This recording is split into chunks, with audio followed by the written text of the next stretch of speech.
Good morning. Dashan hao. Guten Morgen. Buenos dias. Buongiorno. Dobro utro.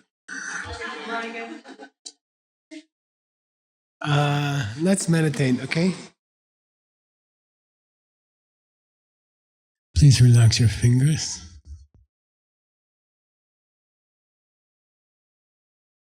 Pull in your stomach just a little bit.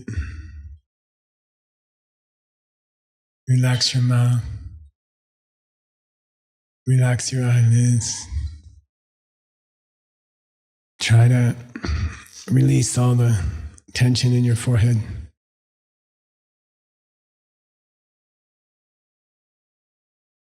And your hands.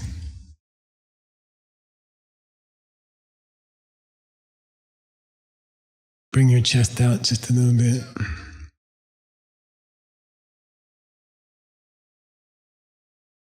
Little bit smile.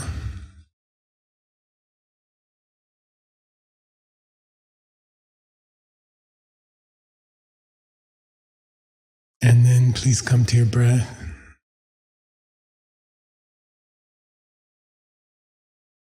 Today, let's just focus on long exhales rather than counting. So just long, relaxing exhales.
Then please ask your root teacher, heart teacher, to come and sit with you. And it should be very personal and pleasant. They are, I think, rather than trying to feel some sort of official respect for them, maybe just try to reach a feeling of affection, mutual affection. Like old friends, you've been through many things with your heart teacher, and good times, bad times, and they're just like a old pair of jeans now, and comfortable.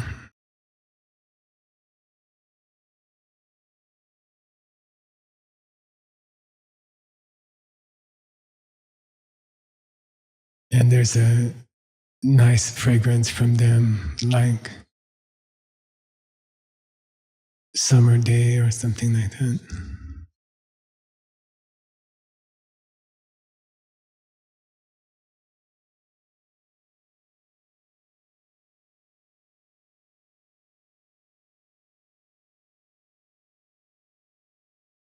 Then in your mind, just praise them for something beautiful about how they act or how they treat people.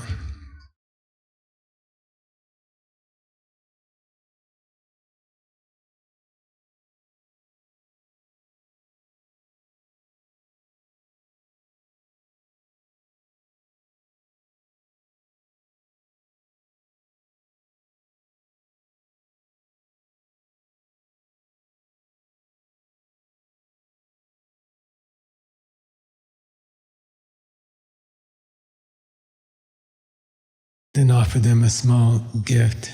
I think it would be nice to offer a single, simple, good thought that you had yesterday during the whole day.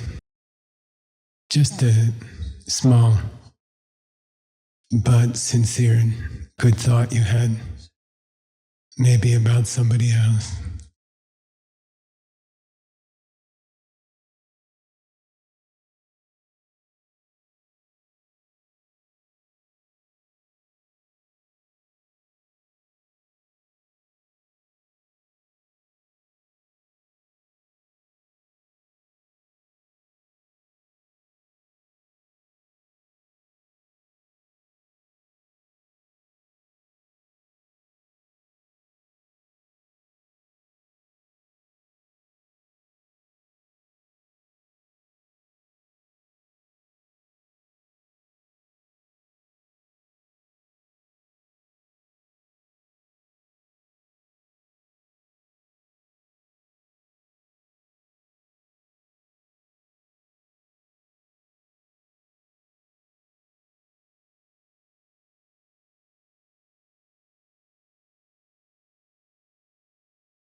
Then open up and be honest about something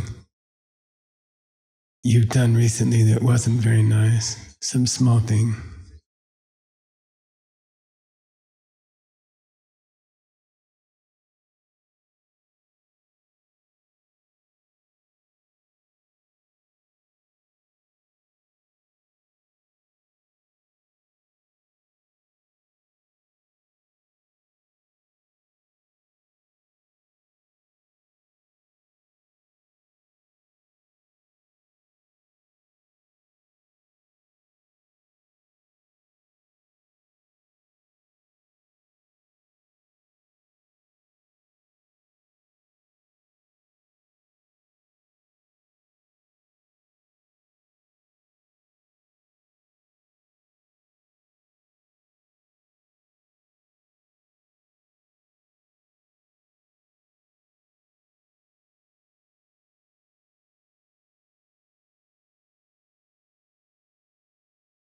Then ask your teacher to teach you.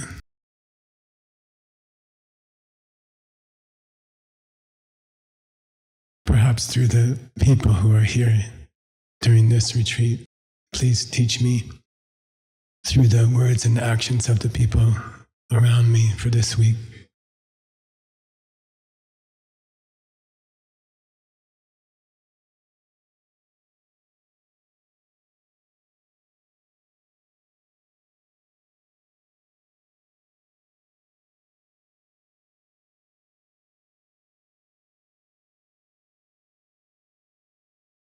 And please stay with me. Don't leave. And not just this life, but my future lives. Wherever I go after this.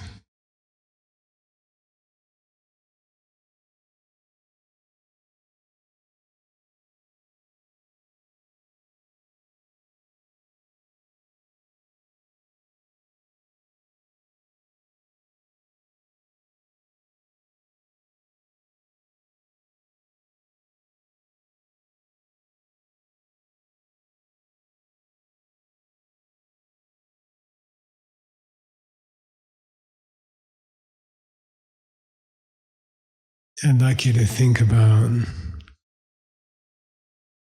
the activities you did last week at work and at home.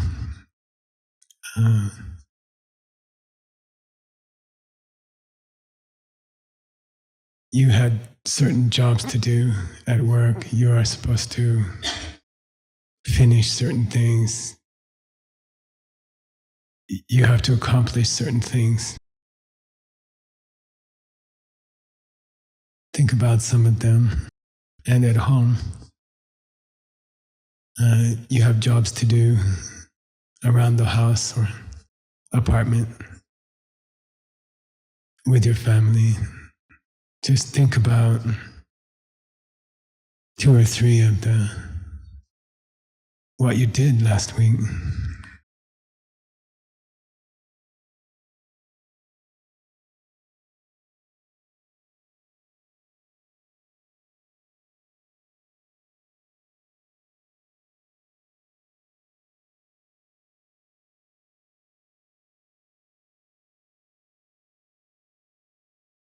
I think for myself, for example, I was working in my garden a lot because it's time of year to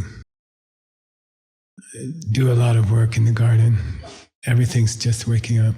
And at work, as usual, I was trying to do fundraising or get support for projects.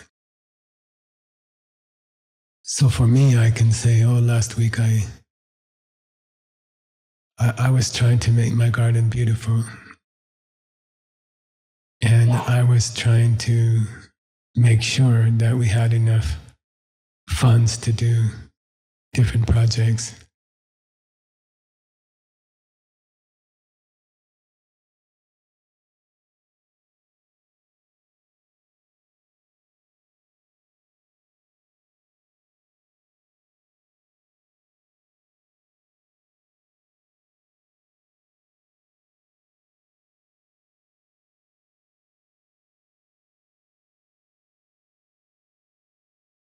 Then think about the steps you took to get what you wanted. In my case, I ordered some special fertilizer on Amazon.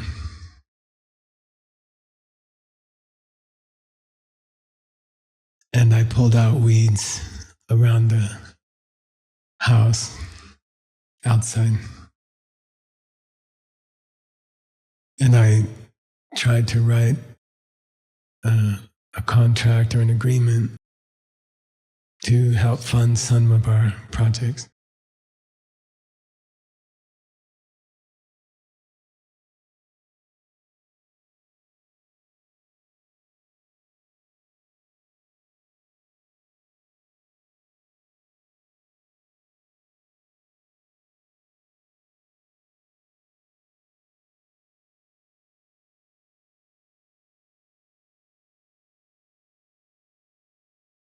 Then try to think whether those actions worked. Did they work? In my case, did the garden respond? Did more beautiful flowers come? Does it look like the sponsors will help? Did the actions work that you took last week?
then you can please ask your teacher to come to your heart. You know what to do. Do it slowly. Ask them to stay inside of you and influence your thoughts and words, actions today.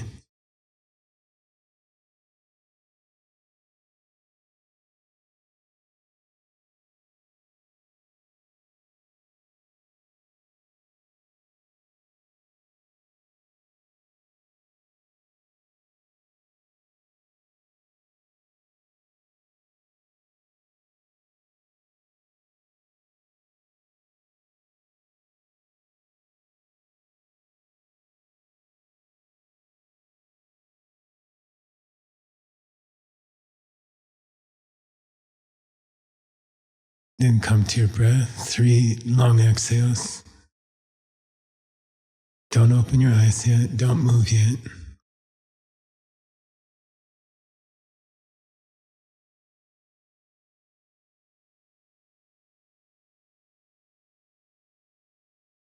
Okay, now you can open your eyes.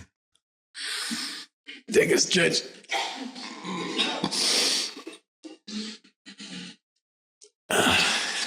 So we just did meditation number 8, page 4.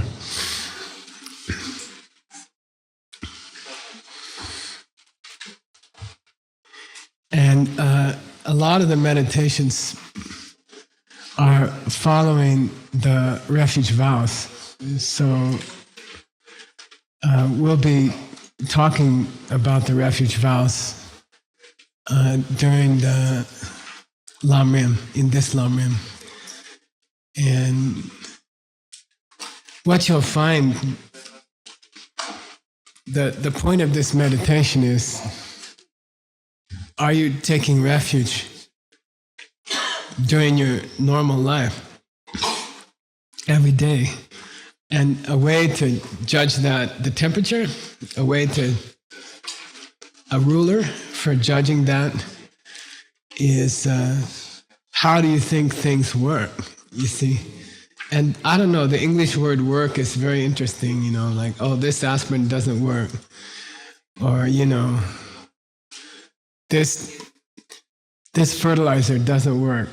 Or this medicine doesn't work, right? We say work. And really, I think it's the most valuable thing you can learn in these classes, in all these Lamrim retreats, 25 retreats. The most valuable thing maybe you can learn is about how things work, because life is about trying to make things happen. Your whole life is spent trying to get what you want, trying to make things happen. You want your partner to be sweet. You want your garden to grow beautiful. You want your work to be successful. And you always have a choice. You can take refuge, or you can use self-existent methods. Okay, you can marry the first husband who doesn't exist. Okay, you can spend your whole life trying to make things happen mechanically and not through taking refuge. You see. So really, maybe this meditation is the most important one. So in my example, Pachi from Guadalajara, who lives in Costa Rica, Dominican, yeah. He sent me 2 bags of special fertilizer called biochar. He works for this company or something. And then I put it on my roses, and they like doubled in like 1 month. It was weird. It was supernatural. And they got all nice and healthy and deep red leaves, and, you know, and so my human reaction is to go on Amazon, and I bought 6 bags more. And it was a lot of money. I sent a bag to Rob. because he has a garden, and I thought he and his wife would appreciate it. By the way, there's one person in the room who guided Diamond Mountain through some very hard times and helped us grow for many years, and is still keeping all the accounts perfectly and honestly, and keeps us legal. And I'd like to give Rob a hand and thank you.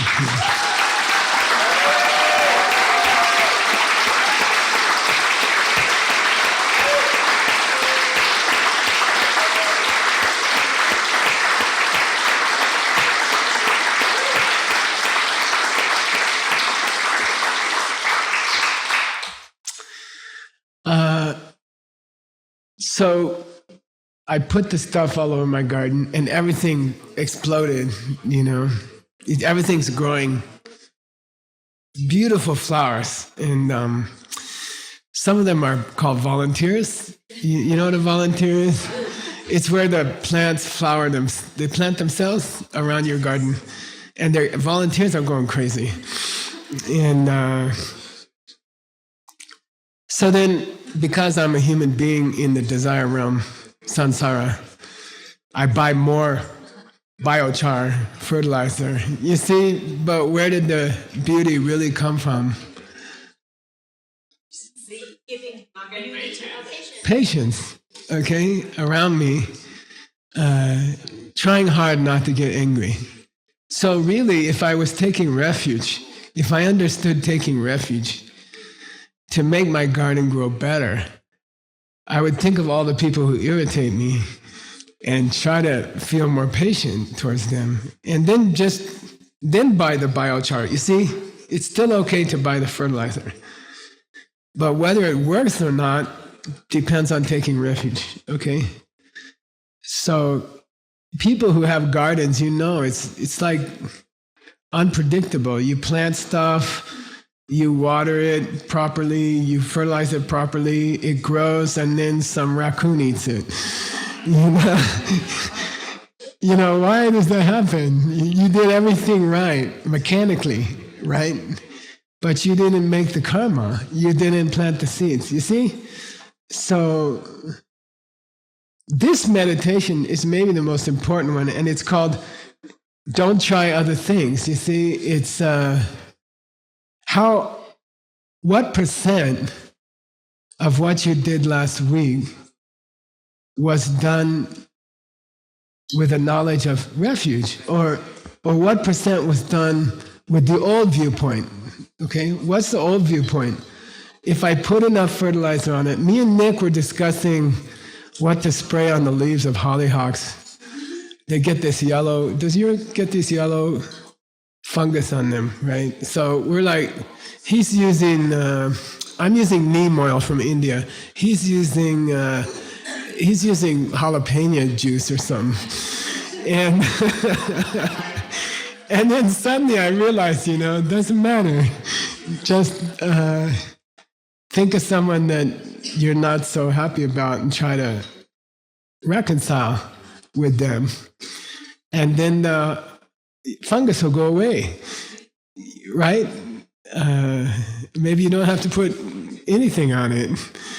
You see what I mean? So I think number 8, meditation number 8, which is part of the first refuge vow. What's the first refuge vow? Yeah, don't take worldly refuge. Okay, once you've taken refuge in the Buddha, jewel, don't take worldly refuge. And it doesn't really mean you can't respect Christian God or something like that. It doesn't mean things like that. It doesn't mean things like that. It means, do you trust the biochar fertilizer or do you trust your patience? You see what I mean? Okay? And we'll talk more about that later, but it's the fundamental mistake that causes the wheel of life. It's the first link, is to trust the fertilizer. You see, that's the blind man, is to trust the fertilizer. And for my projects, right, I was like, sweating over some part of a contract, like how do I make this work, And then suddenly I had this extraordinary breakthrough, something weird happened, like supernatural. And then I was thinking, it's so stupid to worry about it. What made it happen was sharing Dharma. You see what I mean? The seeds from sharing Dharma created some ancient text that saved my ass in the project, right? Yuan Tse, Master Yuan Tse. And it's like that, okay? So the 3 days, if you're going to meditate for 3 days, if it's me, I'll work on meditation number 8 a lot, okay? Like, where are things really coming from? How can I get the things I want? I want my husband to act a certain way. I want my kids to act a certain way. I want my projects to succeed. I want my garden to be beautiful, And so the DCI thing, the 4 steps, right? There's a joke in DCI.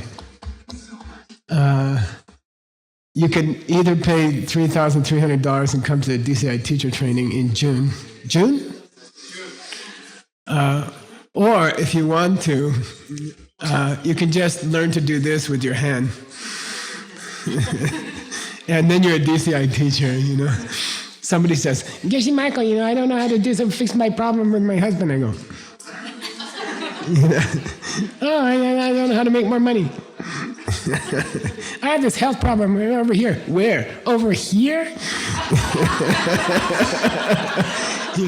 Use the 4 steps. Plant a seed. Vasubandhu. Right? Decide what you want. Find somebody else who wants it. Help them get it. Do meditation before you sleep to make those seeds grow faster. And so that's taking refuge. That equals taking refuge. What is taking refuge? 4 steps, okay? It's just the 4 steps. And 2 of the refuges are people, and one of them is an idea, okay? Got it? The first one is a person. You go to Buddha, you respect Buddha, you make offerings. Be thankful. Say thank you to Buddha. Gratitude, right? I don't like this offerings. I don't like the word offerings so much. I think it should be like just thank you notes, like flowers that are thank yous. That's the whole purpose of offering is, you gave me something, thank you. That's the first kind of taking refuge. It's basically just show your gratitude to Buddha. Thank you, okay? Put a flower on the altar, okay? The third one is what we talked about, Elisabetta. Find wise friends and hang around them, okay? That's Sangha, Surround yourself with wise people, good people, okay? Who understand seeds, Like I was with, what's her name? Katie's mom, Janice. And we were trying to figure out, I forget what fundraising thing, and she's like, in the middle of this long, complicated conversation, she says, well, why don't we just help someone else with their fundraising? I'm like, no, we got to get on it, And then I'm like, yeah, you're right. Okay, so, surround yourself with people who think that way, who will correct you, who will correct Geshe Michael. Say, Geshe-la, that's not going to necessarily work. You should help someone else raise money. You know what I mean? Something like that. Okay, that's Sangha. So first and third are people. But the second one is an idea. Dharma is a mindset, worldview, right? It's to approach things understanding that you make things happen by by making them happen for other people. Okay, got it? So really, meditation 8 is a examination during your 3 days of silence of your own life, and see, where do you put your trust? Where do you put your hope? The textbook definition of refuge is rewa chulwa. It means very rare word, and it means put all your hopes in something. Put all your trust in something. Do you put all your trust in biochar fertilizer? Or do you put all your trust in being patient with the people who irritate you, or situations that irritate you? How do you make your flowers grow around your house? Okay, and so that's probably the most important meditation, and it's the best way to spend your 3 days. Okay, examine your life, see what you're up to, what are you trying to achieve in your life, and are you taking refuge, which means are you using the 4 steps or not? Okay. And I don't know why, but personally I have a resistance to it. It's easier to buy fertilizer. I don't know why I have this. I'm like, yeah, I know, Janice. I know we should help someone else. I know, but what are we going to do? And I don't know why. I don't want to surrender to this idea. I just want to order something on Amazon. So anyway, okay. Meditation number 9. So before your 3-day retreat, I'm going to spend a lot of time on the meditations because you have to do them. Okay. And then we'll cover the same points in the book. So I like it when the book says the same thing I said in some complicated Tibetan sentence. And you have faith in it, okay? I hope. Okay, number 9. Meditation number 9, which we don't have to meditate on, you can do it yourself. But there's a famous story in the Lam Rim, which we will read together.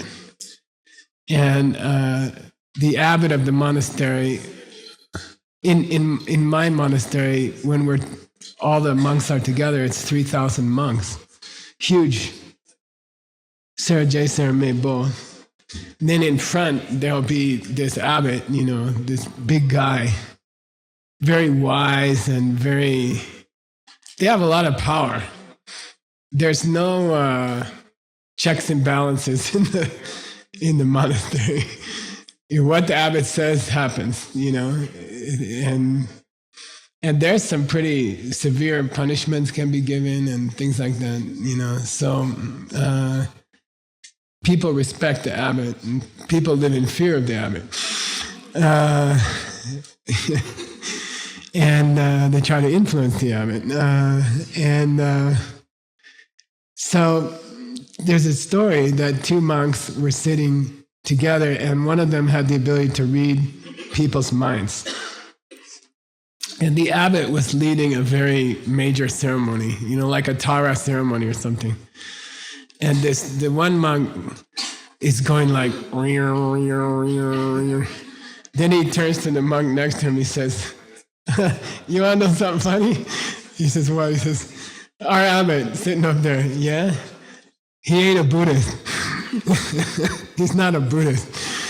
He said, what are you talking about? You say something like that, you're going to get whipped, You don't say things like that, And he says, no, he's not a Buddhist. Well, why? He never took refuge. He's like using biochar fertilizer. Understand? Okay, that was a very famous conversation. The abbot believes in mechanical things and not in seeds. You see, the abbot tries to make more money by working harder, or buying more things, or selling more things, or doing more advertising, or The abbot doesn't understand that the way to make more money is to help someone else make money. You see, so the abbot's not taking refuge in that worldview. So the abbot is not a Buddhist, okay? And we talked about the opposite. What's that? What's the opposite of that? Yeah, you can teach a group of 1,000 business people, and I have rednecks from Florida, architect conference, 1,000 architects, hospital architects, okay? Redneck in English means, in Tibet they call green brain, but it's the same thing. Leba Jungu, it means very conservative, like they don't want to help any foreign countries, or they just want America to be strong, and they don't want to help anybody. And they asked me to give a talk. And at that time in the American Congress, there was a vote to sell an oil company to China or not, And, of course, they're very redneck conservative. So they all said, I asked them at the beginning of the talk, and it was in like a football stadium because each one wanted his own desk, full-size desk. I couldn't see the people at the back. It was too far away. And they each had this big desk, And so I asked them, do you think America should sell this oil company to China? And they're all like, no. Then I taught them slowly the pen and the 4 steps, very slowly. I didn't say anything about oil companies. And I talked for like 2 hours. And then finally, at the end, I said, so let's talk about energy supplies for America. How can we guarantee energy supplies for America? They're like, number 1, energy supplies for America. Be strong, America. What's number 2? Yeah, just find another country that needs. What's number 3? We'll help them get the energy supplies.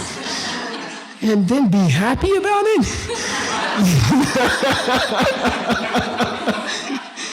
And then suddenly they all started like smiling and crying, and they're like, oh, that's so nice, that's so beautiful, that feels so good, that feels so correct. They came up, all these people came up, they were like, give me 5, man, give me 5. Oh yeah, let's sell the oil company, And in that moment, that 1,000 redneck architects became Buddhists because they took refuge. Got it? So the opposite is true. Sometimes the Buddhists are not Buddhists, and sometimes the non-Buddhists are Buddhists. Got it? That's meditation number 9. Okay. So you have to think about, I think most of us are Buddhist about 20% of the time. We make our garden beautiful by being patient about 10% of the time. And then 90% of the time we're digging and pulling weeds and putting fertilizer and things like that. Okay? All right? Do you still have to, if you plant the seeds, do you still have to dig the weeds and put the fertilizer? Mostly. And later you can do miracles. We'll talk about it. Okay? But you still have to take the aspirin. Okay? Whether it works or not is how much you help someone else, okay? So you see where DCI is tying into Lamrim, and it's always going to be that way. Nothing in DCI didn't come from Buddhist scriptures. And in the DCI manuals in the back, where nobody reads it, is where everything came from, okay? All right. I want to talk about meditation number 10, okay? We have to do 27 before you start your retreat.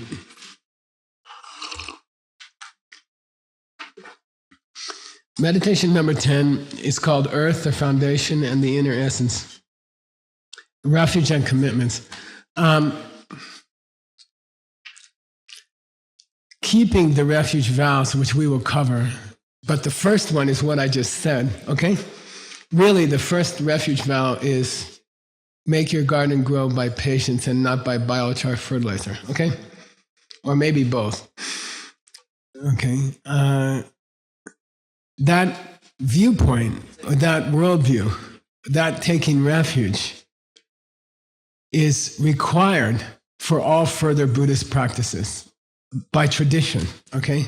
You have to take refuge before you can take bodhisattva vows, before you can take layman's vows, before you can take novice vows, before you can take medium nun vows, before you can take full nun vows or full monk's vows. The 8 vows, right?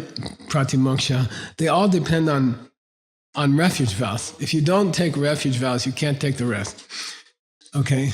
So in the scriptures, taking refuge, those simple vows, is considered like the earth. And then all the trees, all the flowers, everything that grows out of the earth comes from that. And then Pabongko Rinpoche makes a big deal about,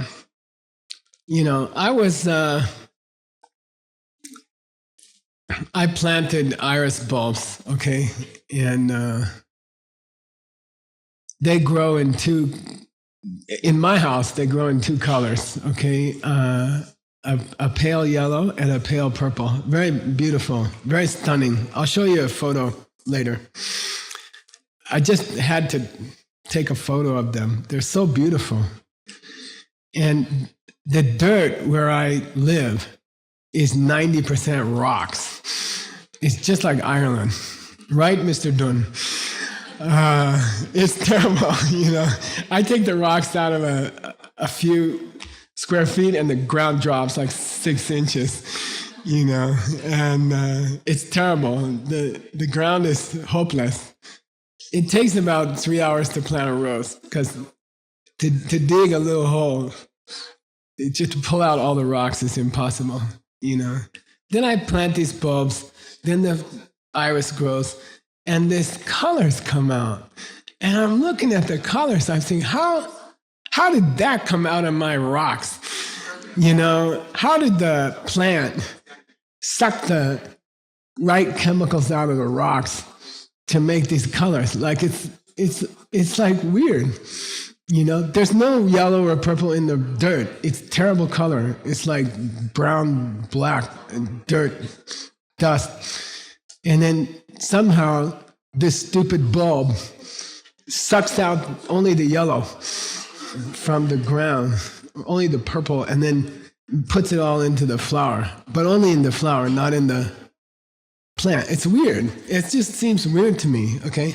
Pabongka says, refuge is the same, okay? You take good refuge, you understand taking refuge, then all the other Buddhist practice produces beautiful colors.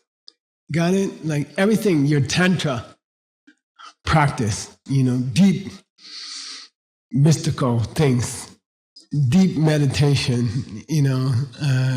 difficult practices, they all come from refuge. Refuge is the chemical that makes the yellow flower, okay? It's in the earth, so it's the foundation. So that's why I put, it's the same with fruits. I put an apple tree here in the picture, and whether the rest of your Buddhist practice is successful depends on whether you take refuge well. It's the soil. I call it dirt, and then V says, no, it's soil. Kat used to tell me that. Don't call it dirt, Geshe Michael. So you do the same thing. Okay? So it's the foundation. Okay? Refuge is the foundation. So during that meditation, when you do it, you can think of all your practice, your meditation practice, your yoga practice, your study, and you can try to tie it into your refuge. If your refuge is good, your yoga will be good, your meditation will be good, and your study will be good, and your service of other people will be good. And if your refuge is not strong, if the earth is weak, it won't be good. I have to tell you bad news about my poop tree, bird poop tree. Do you know about my bird poop tree? Okay, I gotta tell you about the bird poop tree. The DCI people know. People ask me, why do why do creepy, why do gangster drug lords become rich? Okay? Why do mafia guys become rich? If karma is correct, they shouldn't get rich, but they do. Some of them. So then I said, that's called bird poop. And they said, well, what's bird poop? And I said, well, there's a tree that comes from China. It's called mulberry. And you need it because silkworms only eat mulberry leaves. So to make silk, you need silkworms. To make silkworms, you got to have mulberry leaves. That's the only thing they like to eat. They're more picky than me. Okay? And somebody brought it to Arizona. For many years, it was secret. In ancient China, it was a death penalty if you told someone about mulberry trees. And the first mulberry seeds were carried out of China in the hat of a noble woman who wanted to share them. And she hid them in her hat. And so anyway, they grow all over Arizona. They grew in my school when I was a little kid, and we used to climb them. And they're nice because they don't need much water.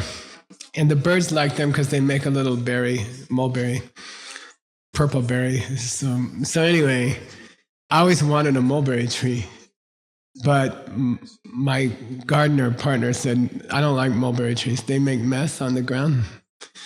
You know. Then one day I went out, I was working in the garden, and there was a plant about this high, you know. And I'm like, I asked my V, I said, what is that? And she said, she said, oh my God, that's a mulberry tree. She said, did you plant that? I said, no, I didn't do anything. I don't even know what it is. She said, it must be a bird poop mulberry tree.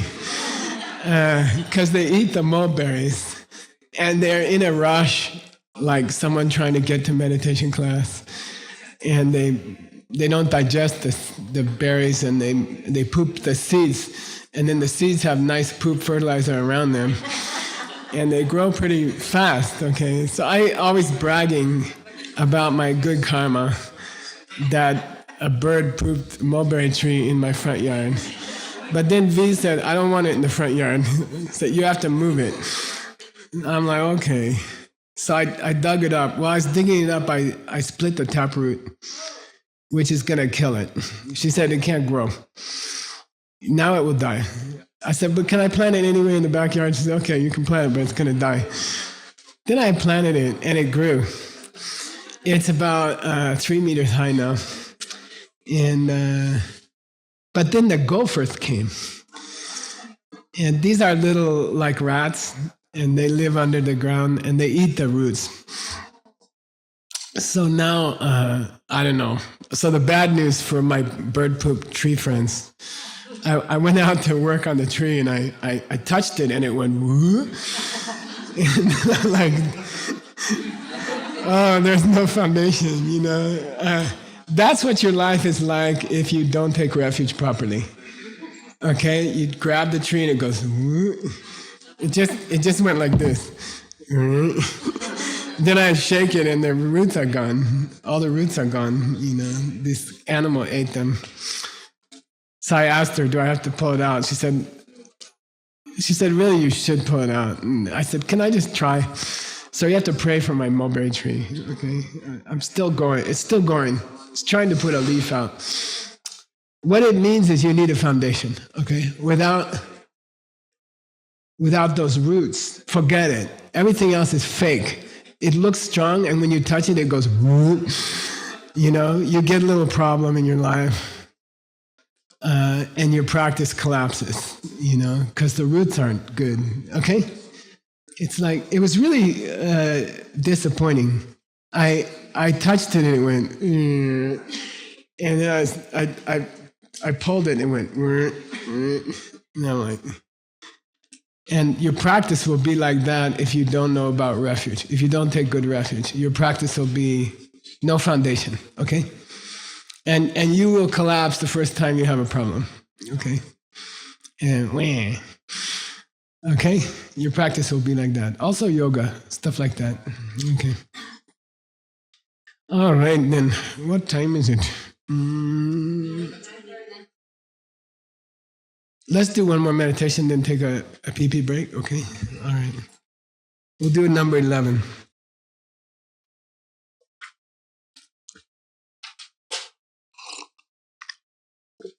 So get ready to meditate.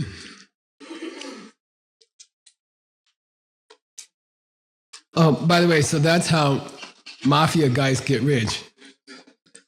They gave some money to their nephew 10 years ago. They did one nice thing. Then they killed 20 people. But the gift of some money to their nephew made them rich. And it will always go away. It will always collapse. Okay? All right.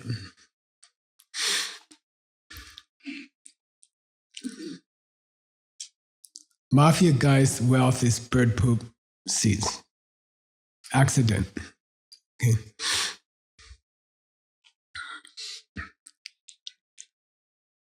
So please come to your breath. You can check in with the Lama in your heart. You don't have to do the full preliminaries every session. You can do it once in the morning, and then in the following sessions on the same day, you can just check in with your Lama, sitting in a grain of sugar in your heart, like a clear crystal globe.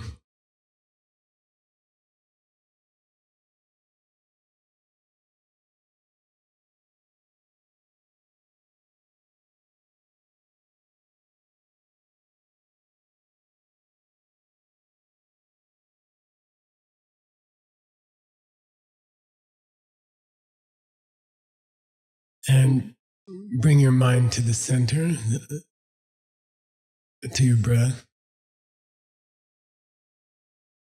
Let go of the outside world. Let go of the things happening everywhere in your life. These 3 days are your days. Let go of all the other things you're doing, and you will find that you do them better afterwards.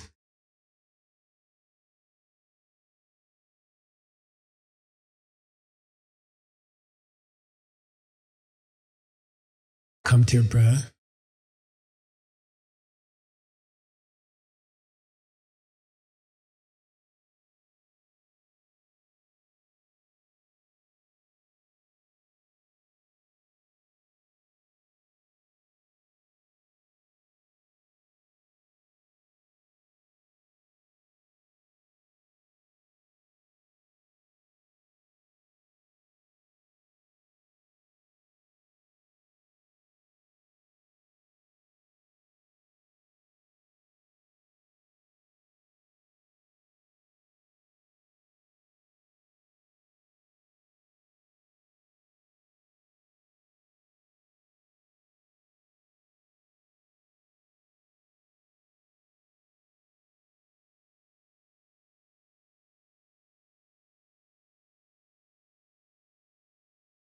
Then I'd like you to think about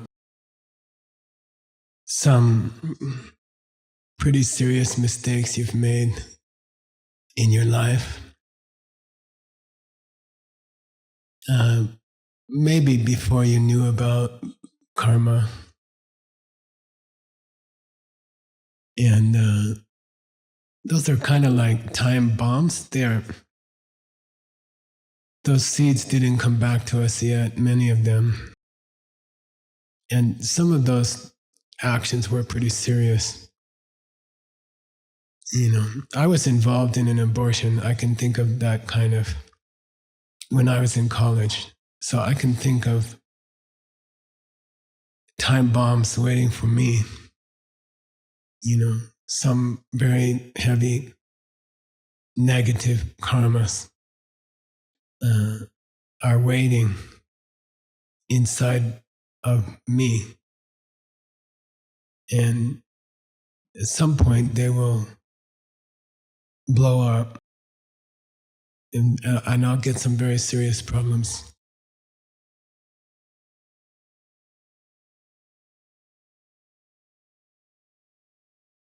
So this meditation is, the first part is a little bit difficult.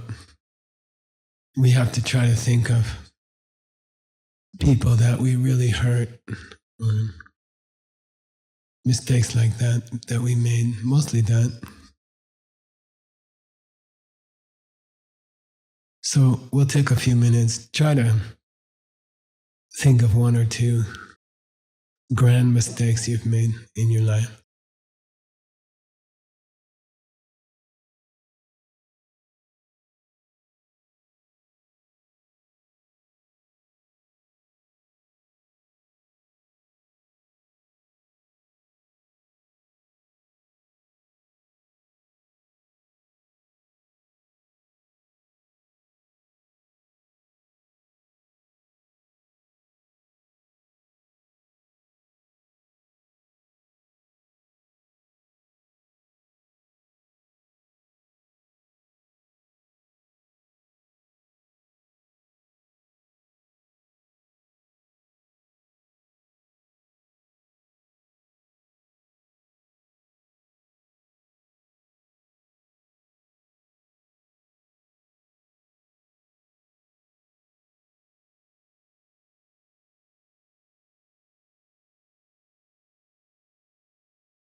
Then think about the few things you're doing nowadays where you are taking good refuge. You are using the 4 steps. You are trying to make things happen by helping other people. It doesn't have to be a big thing. Maybe you are helping a friend with a relationship problem, or maybe you're helping someone financially, but you are taking baby steps to deal with problems and to reach goals by serving someone else. So think of 2 or 3 things you're doing which are using seeds, which are serving others to reach your goals. And that's taking refuge. Think of the times you're taking refuge.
The third and last part of this meditation is to just spend a few minutes appreciating that the baby steps you are taking to solve problems or reach goals by serving others, planting seeds, actually damage the old bad seeds. So understanding where things come from, reaching goals by planting seeds, by serving other people, helping them reach their goals. The power of those baby steps, small baby steps, is very, very powerful. And the Lam Rim says it will block or destroy even very old, powerful bad seeds. So try to draw a mental connection between the small good things you're doing now with understanding, seeds, taking refuge, and draw a line in your mind back to those big mistakes you made many years ago, in my case, 45 years ago, and appreciate that that new way of life is damaging and disabling the old bad seeds. And you are protecting yourself from those time bombs. Draw that line in your mind. Make that connection.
Then watch three deep exhales. Don't move yet. Don't open your eyes yet. Check in with your Lama in your heart. And then open your eyes. Take a stretch.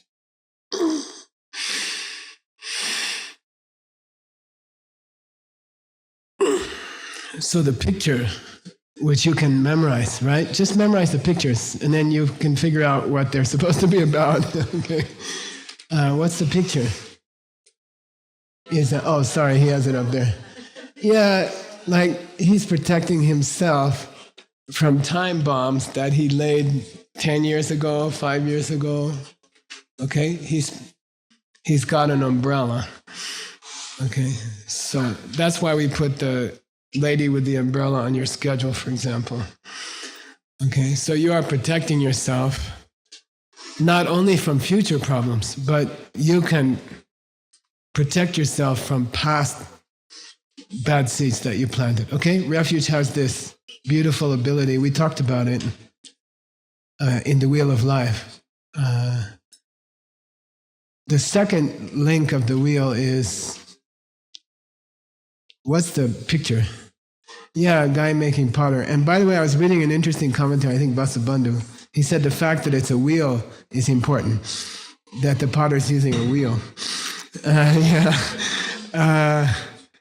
But those are seeds that you haven't put in the ground yet. They're not,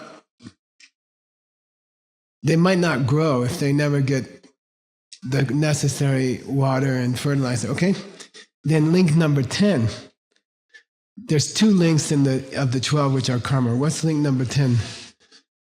Pregnant woman, okay? It means the seed is ready to open, okay? And then there's a long discussion of what takes a seed from number 2 to number 10. What is it? Why didn't they just make one link in the wheel, which was karma? Why do they have two? Because the first one is karma that's actually it's planted, but it hasn't ripened. And in 10, it has ripened, and the baby's coming out, gonna come out. Okay, so something happens. Also underground, right? It's kind of a miracle. It's very, I don't know, exciting when you're a gardener. You plant some watermelon seeds, you cover them, you put water, you give it biochar, fertilizer, and then something happens down there.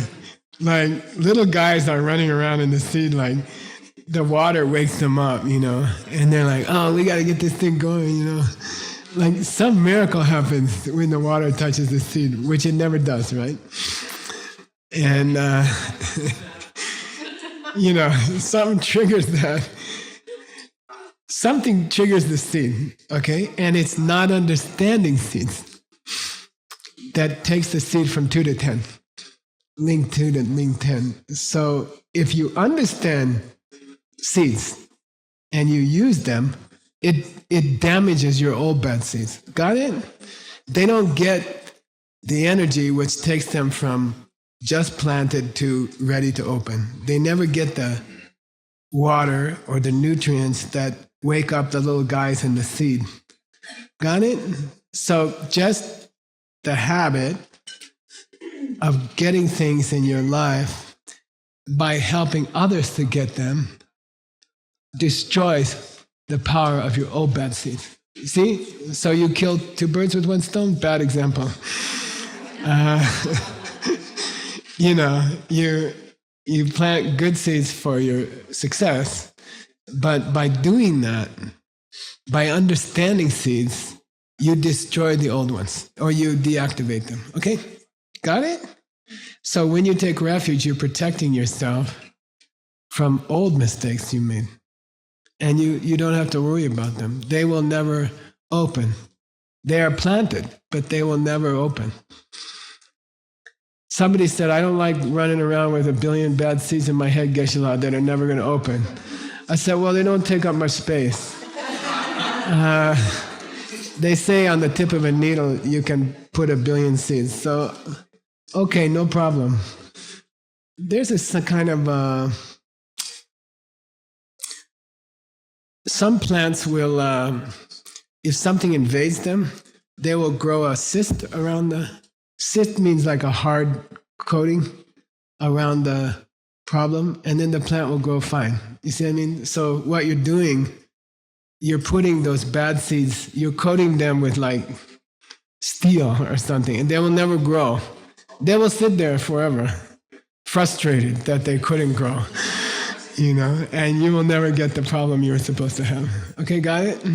That's a cool meditation if you're working nowadays on obstacles. If you're having obstacles to a relationship or your finances or your health, do number 11.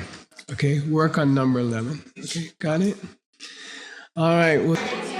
Okay, we'll start.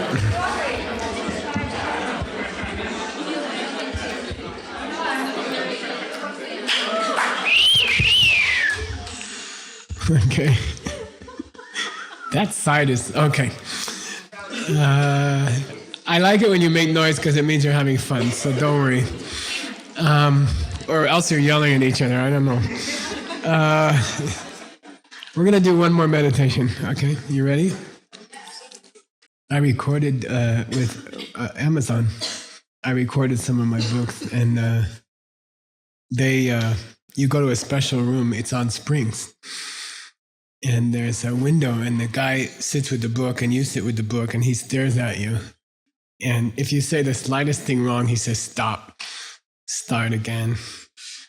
And then this guy came in with a big pillow, a lady, actually, and she says, I'm ready for you. And I'm like, what? And she tied it on my stomach. And she said, we always tie a pillow on your stomach when you're recording an audio book, because your stomach makes noise. So if you put the iPhone here, you can get the full Geshe Michael.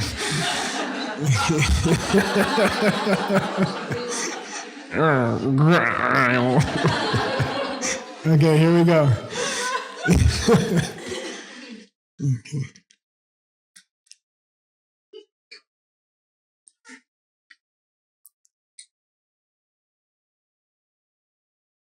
Relax your eyelids. Relax your mouth. Shoulders are maybe still a little bit tight. Check your shoulders. Especially if you did words class yesterday.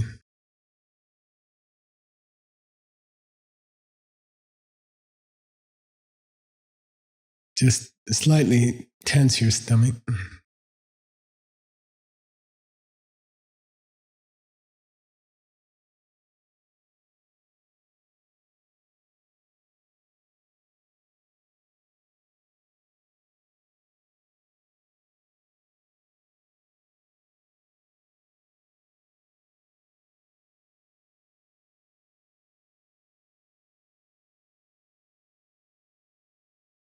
This meditation, which is number 11, I think,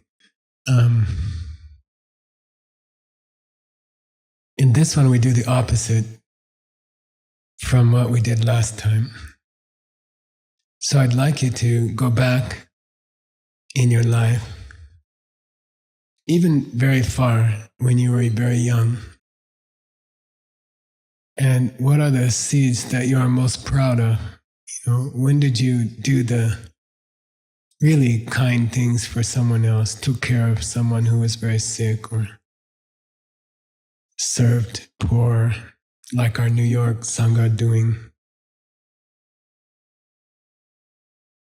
What are the moments when you really sacrificed what you wanted and served someone else? Take a few minutes and think about the highlights of your spiritual life.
Now, again, please think about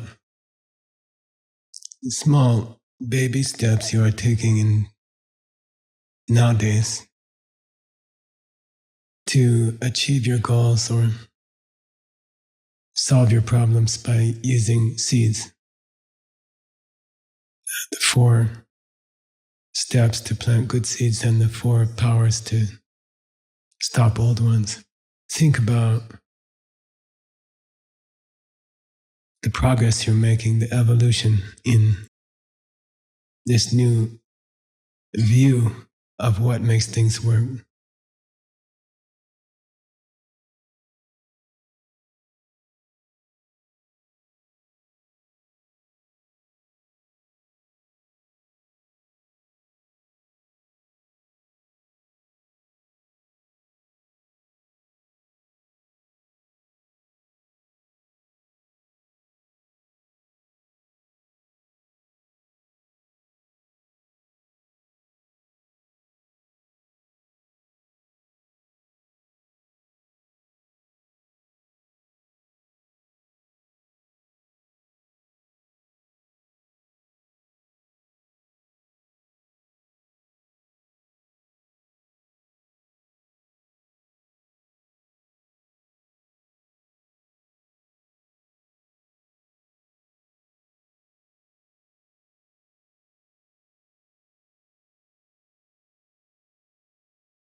And then finally, draw this connection again. Those good things you did, many of them were long before you really understood about seeds. Those old good seeds are waiting in your mind to grow, and they are watered, they are woken up by all the attempts you make nowadays to use the 4 steps, to use seeds, which is taking refuge. So try to appreciate and draw a mental connection between the attempts you are making nowadays to plant seeds and the very huge old good seeds that you planted, which have been multiplying ever since then. And if you can, in your 3-day retreat and in your meditations, if you can strengthen that mental connection between your practices nowadays and good seeds you planted long ago that have been building up lots of interest, then it will trigger those seeds and cause them to flower in your life in the coming weeks and months. And you'll see a very sharp increase in beautiful things in your life. So draw that connection.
And then try to imagine how those seats might open. If you, I don't know, helped someone financially, try to imagine how your life will become very stable and you'll have enough to do the things you want to do to help other people. And if it was that you served someone who was elderly or sick, you can look forward to some very good health, strong health for many years. And if it's that you help someone with their relationship, that you can look forward to a very beautiful relationship with your partner, your family, friends. Because you triggered them, you watered them by taking refuge, using these principles of seeds, and refusing to do things that don't really work.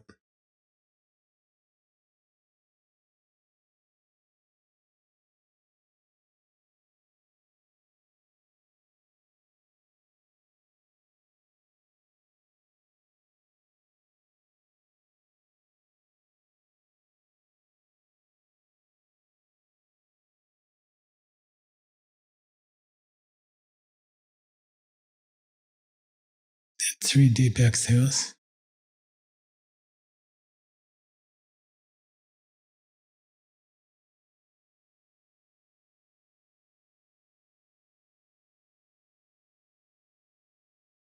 Then you can slowly open your eyes. Take a stretch.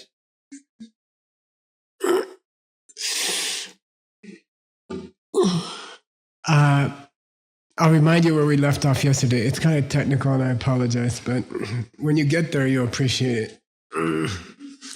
We were talking about the first of the 5 paths, which is called path of accumulation or piling up good karma. Okay, Tsoklam. And it has 3 parts called Chungu Ding Chembo, lesser, medium, and greater. And those 3 parts connect to different qualities of a Buddha eventually, okay? So there are versions of qualities of a Buddha that you master early on. Somebody asked me yesterday the 4 recollections, right? The 4 awarenesses. How come you're already using the pen if you just started the first path? During the first path, you are getting some teachings about the pen, but not the full thing. Okay, preliminary emptiness teachings. Okay, and then when we got to the greater part of the first path, I said I wasn't happy with the. I went and got you some stuff to explain it, and I didn't like it. It wasn't complete. So this morning I got it. Okay, so I'll explain it to you. It's a little complicated. And you'll see why, okay? They are the full name, okay? Okay, this is complicated, just don't worry about it. It's called the Pongwe Duche Dan Dembe Zutuki Kangba, okay? Pongwe Duche Dan Dembe Zutuki Kangba, okay? It's a long name. I'll give you the meaning of the name, and then you'll see why I had to look it up. Pongwa means to give up something. Duche means a factor or a cause or a trigger. Demba means to possess. Zutru means miracles. Kangba means somebody's feet or legs. Okay? You ready? The miracle legs of those who possess the factors which can eliminate. Okay, it doesn't mean anything. Okay? So I went and got a good explanation. And I looked through 1,000,000 pages of scripture because we have a database. And that database is because of people like John Brady, Nicholas Shaw, and Adam Andrade. And I think you should thank them.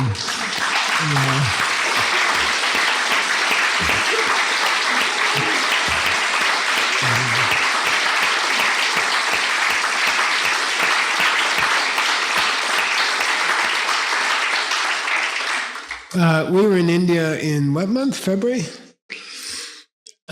Giving DCI talks, and we had a guest with us from Singapore, and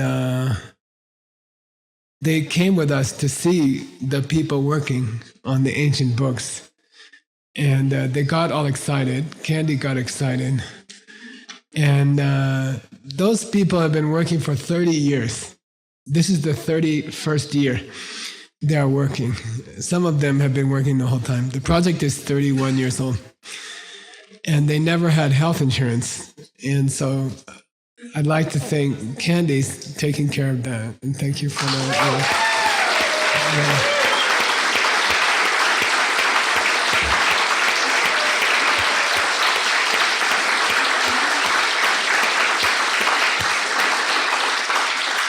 So she's doing a lot of stuff like that. Thank you for that. She just squeezes people and money comes out. I don't know how she does it. You have to teach me. Okay, so I don't feel comfortable if I don't explain something which is in the book. Okay, I didn't want to do it. He mentioned it. Okay, then I don't know if the Chinese has a footnote, or I don't know, to explain the last three groups, for example. Does it, Stanley? I don't think so. It's complicated. Most people won't want to go there. Okay. Okay, that's unusual. Those are difficult. Okay, good.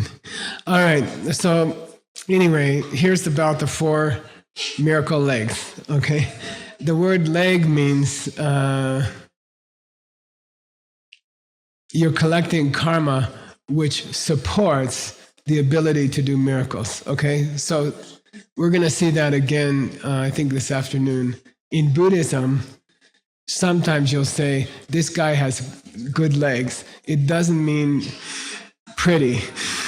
It means good foundation in morality or something. So they're standing on strong foundation.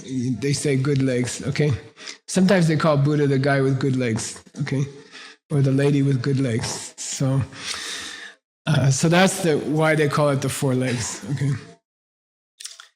And they are kinds of shamatha, okay? They are kinds of deep meditation, okay? These 4 are kinds of deep meditation. And I'm going to give you an explanation by...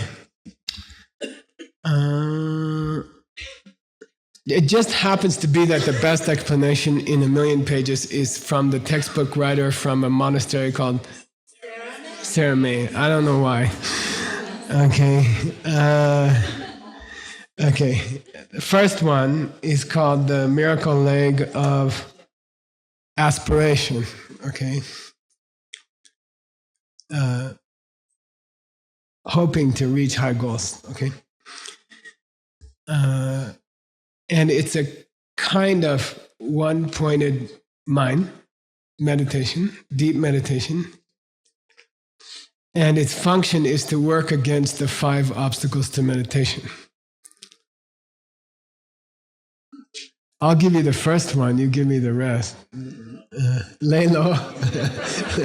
Okay, I don't feel like meditating today. I'll meditate tomorrow. That's the first obstacle to meditation. What's the second one? Not yet. Jenge, it's called forgetting. It means losing the object. It doesn't mean forget, okay? It doesn't mean I can't remember what my Lama told me to meditate about. It doesn't mean that. Are you warm? You want to freeze? Okay. So the word is to forget the object, but the meaning is you start thinking about a hamburger. When your Lama's face in the meditation slowly changes into a Big Mac. You know? Okay. That's the second one. Third one?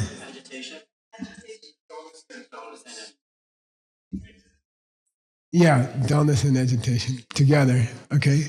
The mind gets too high or the mind gets too low. Then number 4?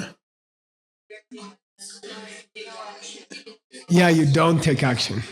You forget. If your mind goes low, you don't think of something cool to bring your mind up.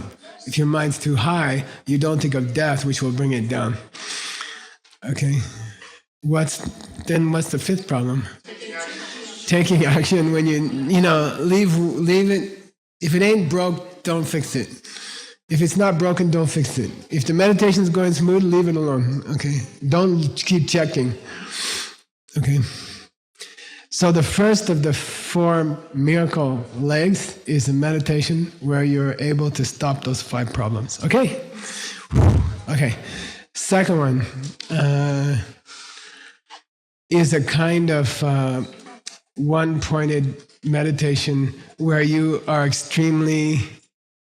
extremely good effort. You're able to hang in there when things are tough, and you break through obstacles in your meditation. You hang in there and you work hard. It's hard work in meditation. That's the miracle leg number 2. Okay, miracle leg number 3.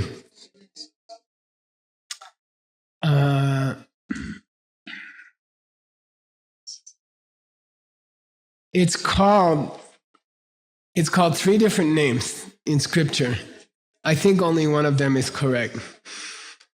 Sempa, which means to think, okay? The definition of karma is semba. Semba yiki leyeno. Mental karma is thinking.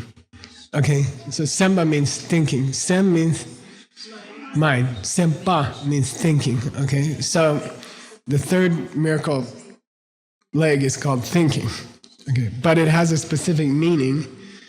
And it means to build on your meditation ability each time you meditate. So based on the success you had last year at Diamond Mountain in your 3-day retreat, you work again this year and you keep building on you, and your meditation gets better and better. You keep coming back to Diamond Mountain, to see the Mr. and Mrs. Dunn, and your meditation gets stronger each time you come back. That's the meaning of number 3. It's called thinking, but what it means is building on on the meditation you did before. Okay? And if you don't meditate regularly, it doesn't happen. Okay? But if you do meditate regularly, even though you may have bad days, it builds on each other. And a year later, you're much better. Okay? Okay, the 4th one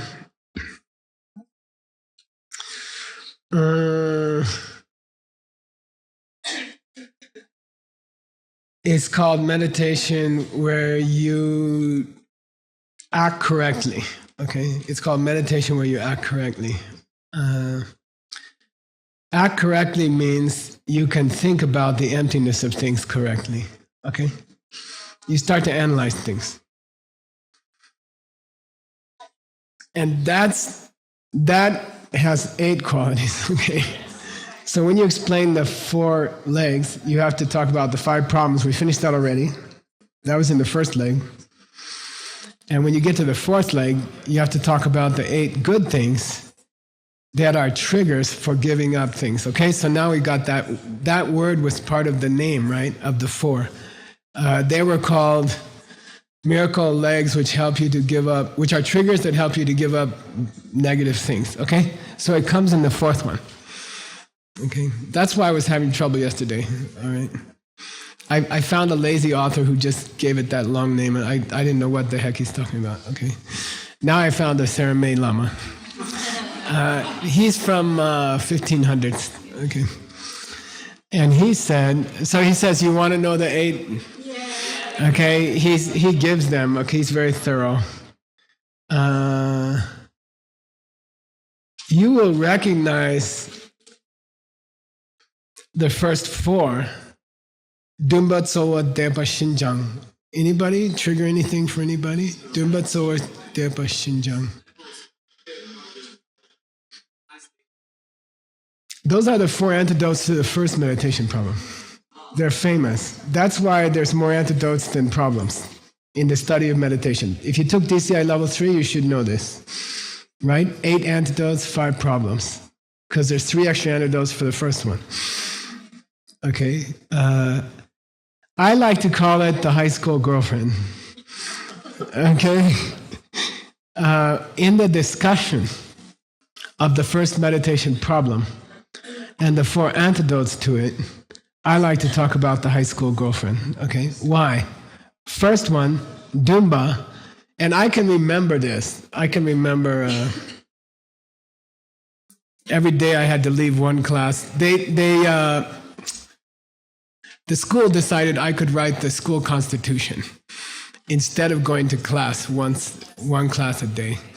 So I would go to the cafeteria and write.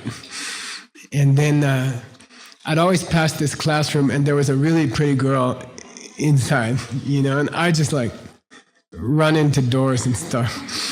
So I was just thinking, I'd like to take her out or something. That's called Dumba. That's the first meditation correction. What's the first meditation problem? Yeah, no, it's not really laziness. It's like I don't feel like doing it today. I'll do it tomorrow. You can say the first meditation obstacle is, I'll do it tomorrow. For sure, I'll do it tomorrow. I'll start my diet tomorrow. For sure. I'll do yoga tomorrow. Today I'm just a little tired. Okay? I just don't feel that good today. Okay? So the first correction is to want it. I want it. It's like the girlfriend, She's not the girlfriend, right? Yet. You just look into the window and you're like, I want that. Okay? So think of that, or a boyfriend, okay? In high school. It's like, I want that. That looks nice.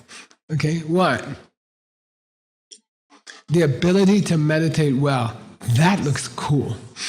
I would like that. Okay? It's like some kind of attraction. Okay? I want that. Okay? That's number one. Then tsuwa.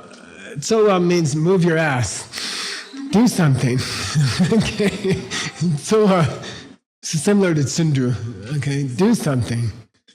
In my case, I did the classic thing at Washington High School in Arizona. You hang out near her locker. And then when she's coming around the corner, you bump into her and drop her books. And then, you pick up her books and then you talk to her. You say, I'm so sorry, what's your name? Are you busy on Friday? Okay. Actually, he has them out of order. I'm sorry. I have to change it, okay? Dumba, he has them out of order. The first one is Dumba, which is I like it, okay? The second one is Dempa, which is faith, which is, I believe it will help me, okay? I believe in it, okay? Dempa. Shraddha. What do they call Guruji's nephew? Sharad. It's a corruption of Shraddha, okay? Jiva Mukti, Sripatabhi Joyce's. The person in charge now, his name is corrupted from Shraddha. So the second one is Dempa, which means you see the good qualities in it. You're always counting her good qualities, okay? So Dumba means you like her. Dempa, Dumba, it's totally out of order. I'm sorry. Dempa means you like it, faith, and you would, sorry, can we start again? Dempa, Dumba, Tsuwa, Shinja. He got them way out of order, sorry. Okay, Dempa first. Dempa means in meditation, you understand the good qualities of meditation. You have faith that this can help me, okay? That's first. I'm sorry, so cancel everything. He's got them out of order, I apologize. Dempa is the first one, and that's where if somebody says, what's cool about her, you can make a list. Okay, it's what kind of meditation? Shargom.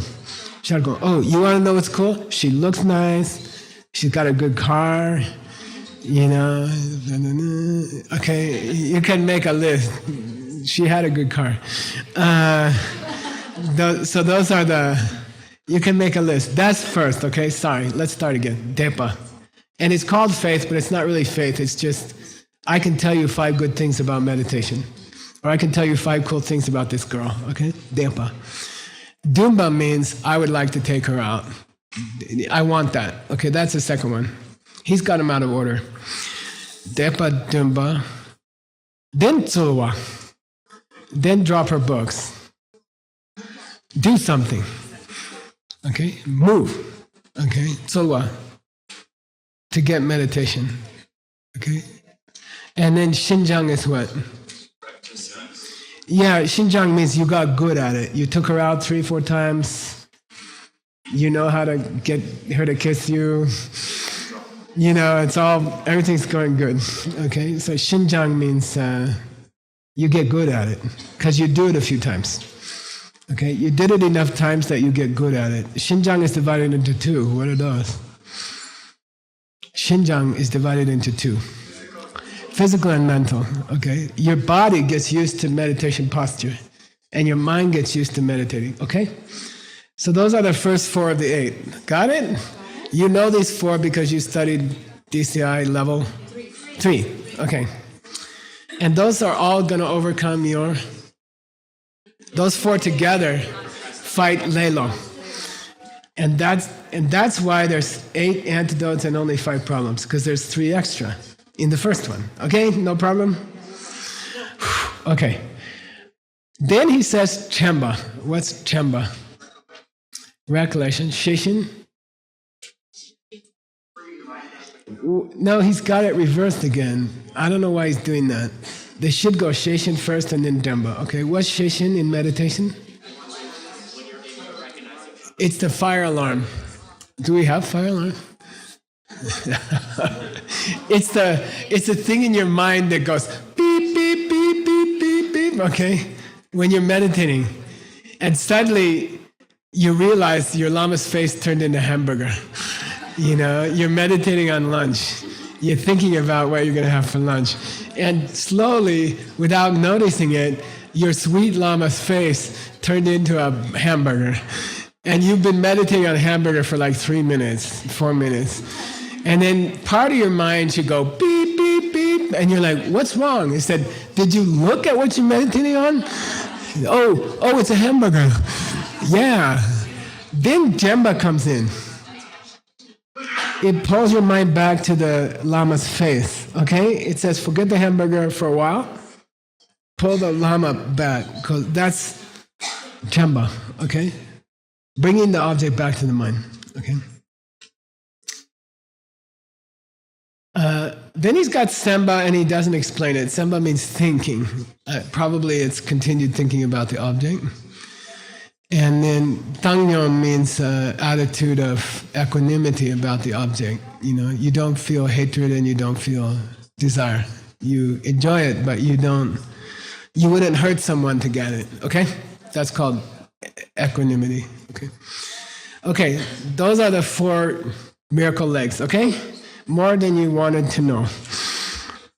But I like to be thorough, okay? And that's the only place you can get a good explanation of it. I didn't find anything else in all the Tibetan literature. Yeah. I don't have the 8. I got the first 4. Oh, the last 4. Now you're going to make me work. Recollection, watchfulness, thinking, and equanimity. And those 8 together are the 4th leg. What thinking about, he doesn't say. Nobody says. Huh? Tangnyon. If you're interested, we could go into the word Tangnyon. There's 3 classic meanings. Just briefly, although it's not the subject today, it can mean equanimity between hatred and desire. It can mean karma, which is neutral. And it can mean a kind of meditation. Okay. All right. Okay, here we go. We're back to the scripture. Why did we talk about all that? We were talking about the first path. Why are we talking about that? We were talking about somebody on the first track. Lowest motivation, lowest path. Minimum Buddhist. Okay, minimum Buddhist. So according to that idea, what do you have to be a Buddhist?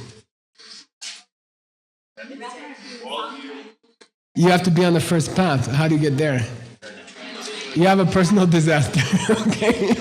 Your mom has to die in your arms. Your brother has to commit suicide, something like that, okay? And I have a very interesting list of all my close friends. What was it that got them to Buddhism? And it's kind of an unbelievable list, okay? Okay. Yeah. And we're talking about this because we're talking about taking refuge in the Sangha. Exactly. And this is the lowest of Yeah. the five.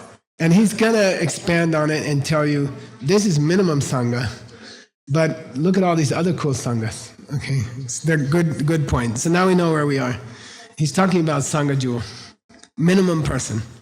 What's the motivation of a listener track? Yeah, basically I just want to get to Nirvana. I don't really care about the whole world. I don't want to be unhappy. Okay, Drachamba Topna, but if that person achieves Arhat, Kyang Yenten Gya Chete, they get much more cool qualities. Suk Mamung Nyungur Chepa, Dang, they can take many outside objects, like I have here only 5 things to drink this morning. And you can, an Arhat can go like this, and they all become a little drop in their palm. And they can drink it, and they get 5 drinks, okay? They have this power to take multiple outside objects and turn it into one tiny thing, okay? Like that. Separ Sachu Melung Namke Ting Zinki Gone Chul Gyur Mambo Tumba. Okay. This is another very, very difficult subject. I don't like it. Because when I did my pre-Geshe exam, somebody asked me this question and I didn't know the answer. And it was very embarrassing. So I don't like this subject. But just for you, I went and boned up on it. So there's called Separ Kikeche. Say Separ Kikeche. The thing which triggers many things to the end. Okay, it's a Buddhist concept. Okay, the thing which triggers many things to the end. It's a Buddhist concept. There are 10 different ones. For example, the 4 primary colors, which Adam can tell us easily because he translated it.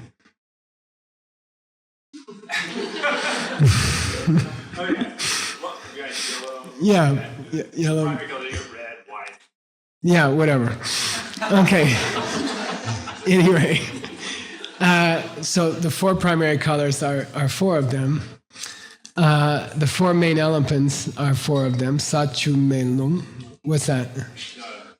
Earth. Sa. Chu. Earth. Water. Fire. Wind. Okay. And then there's one called Namka. Space. And I think there's consciousness. Okay. So these 10.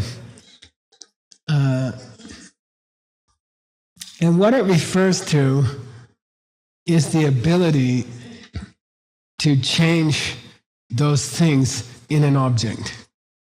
Okay?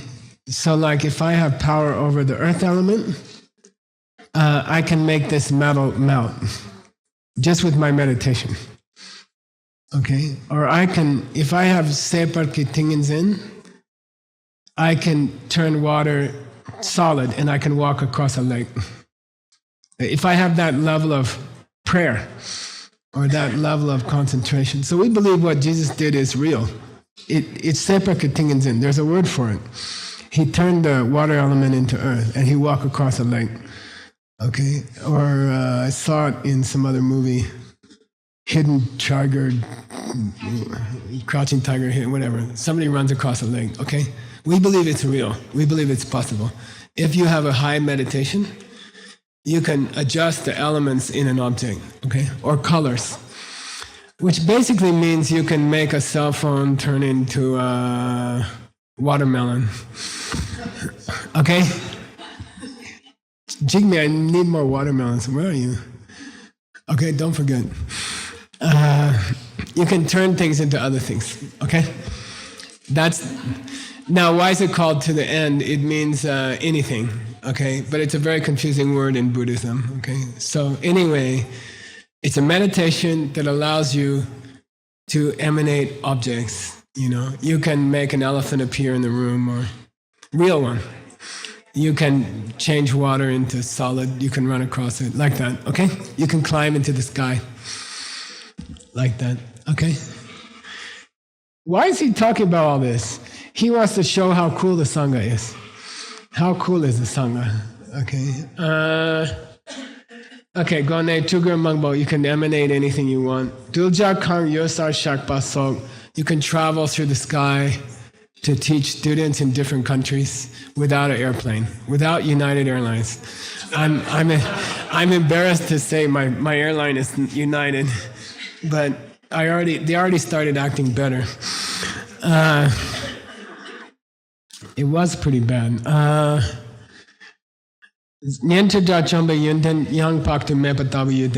All these are good qualities of an arhat on the lower track, on the lowest track, listener track, okay? I think Shariputra was considered in Modgalayana, they were considered lower arhats, okay? Bhakti Mepa, good qualities, inconceivable. Tumba Deje, after the Lord Buddha passed, Gawa Mutepa Tulne Shaktun Kiringla, his student named Nanda, who we're going to hear from if you go to Indonesia. So we have a program August 23, 24 at a place called Borobudur in Indonesia. And it's basically it's a mountain that was carved into a mandala, a very high mountain. And the whole mountain was carved into a mandala. And it has 2,500 panels about the size of this wall of the story of all the Buddha's deeds and all the Bodhisattvas' deeds. So we're going to go there August 23rd, 24th, and I'm going to teach some of the panels that relate to how the Wheel of Life was first painted, okay? So if you have time, talk to Jenny, okay? And you're welcome to come. Anyway, that's just one story of how the Wheel of Life was painted, and there are two other stories. And this monk named Nanda, it was involved in the second story. Okay, and the third story is about a very beautiful lady who complained about the lack of women's rights in Buddhism during the Buddha's time. And that led to the third painting of the Wheel of Life. So it's a beautiful story, very powerful story. But you have to come to Indonesia or you don't get to hear it. Okay, Gawa Mutepa Tune. So this, after the Buddha passed away, Nanda defeated some other scholars in debate, okay? And he taught for 7 days, Shaktun, and he got 80,000 people to see emptiness directly. Okay? In 7 days of teaching, he got 80,000 people saw emptiness directly. Okay? And he's lowest level, Arhat. Got it? He's lowest level Arhat. So the Sangha must be pretty cool. That's the idea he wants to say about that.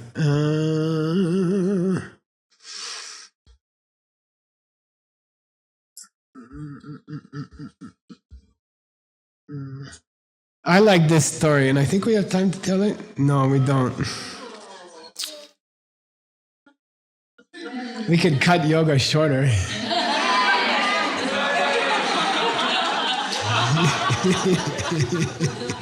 Let's tell a story. What the heck? So there was I believe he's a Hinayana named Upagupta. In Tibetan it's called Nyerbe. Okay, Upagupta. He was teaching. Now I'll teach you the Lamrim version, and then I'll teach you the real story, okay, from the sutra. Okay, so here's the Lamrim version. Che Sungkap, he was teaching Dharma. Du Dikto Chen, by the way, Dikto is a very weird word that means evil. So there was an evil demon, and he wanted to interrupt the teaching. So he caused a rain of food, like, I don't know, French fries. And then people in the audience stopped listening and they started catching the French fries. Then when they got tired of that, he started dropping money.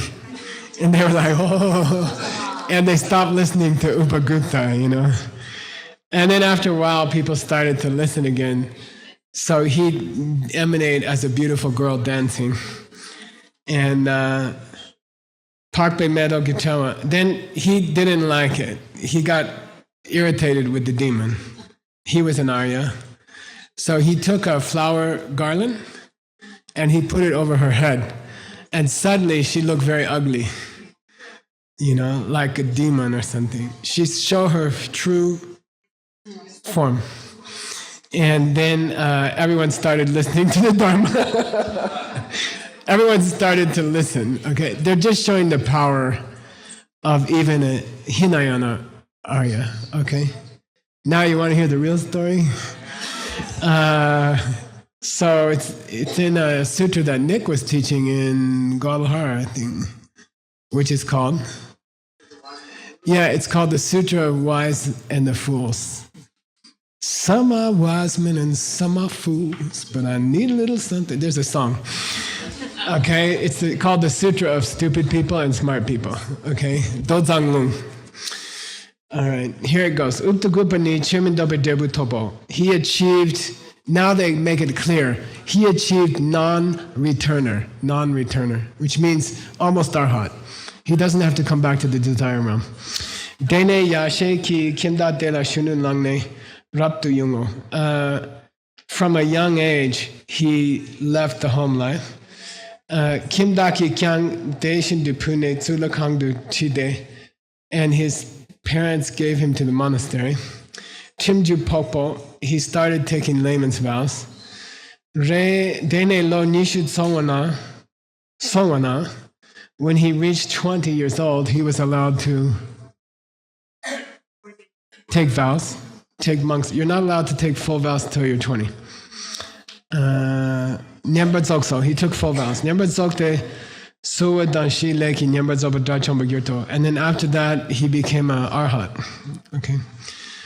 Rigpa Sumdang Numbashepa Dutan Dende, he understood the 3 knowledges and the 6 kinds of clairvoyance. Mawala Popa Semi Shepa Gyur, he became a consummate teacher, Dharma teacher.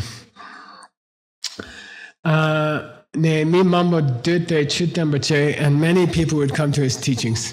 They say dikto chenki kormamba nang du serki zongse dongse charshin du pape. Then this demon got irritated that he was having such big classes, and he dropped money on the audience. Okay, and everyone stopped listening and tried to grab the money. Okay. The next day, he was teaching again. He was teaching. Dikto Chengi, and then the demon dropped flower garlands from the sky. Char Pape Kungi Sem Trukso. Everyone got distracted by these beautiful flowers. They say Chinyin Kormamba Dute Chitamba Chepa Le. Next day he was teaching again. Duki Gyabo Lamboche Tun Tinkat Katan Kane. The demon emanated as the king of elephants in a dark blue color. Okay? Chewadruk with 6 tusks. Okay? Chewareliang Zingbureri. He's so big that each tusk has a lake on the end of it. Okay? A whole lake. On the end of the tusk, there's a whole garden. He's so huge that there's a garden on the end of the tusk, okay? And a lake, okay?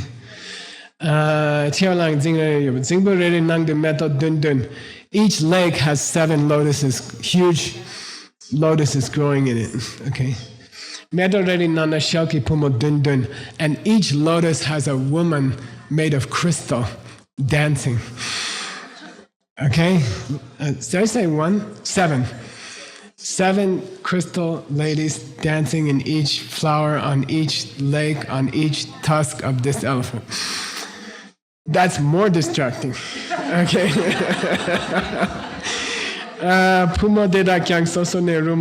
Each one was doing a beautiful dance. And even the elephant was going like this.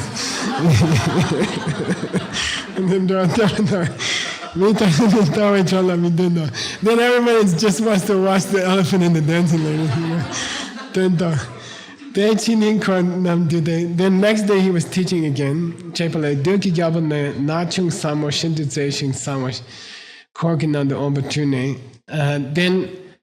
Then the demon emanated a single very beautiful woman who walked through the teaching and distracted everybody, especially the boys.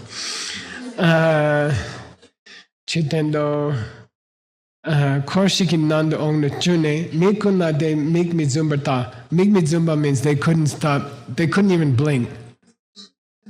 They're like that, Mizumbata. Chunyamba Jedo, they forgot to listen to the Dharma. Dema Taktu. Then the Arya, he went like this or something. And she changed to her skeleton. Then everybody's like, ew. Then they start to think about death, and then they said, please teach, please teach. Okay, end of story. Okay, that's the real story. He showed her skeleton. He made her look at her skull, and everybody forgot how beautiful she was. Okay, all right.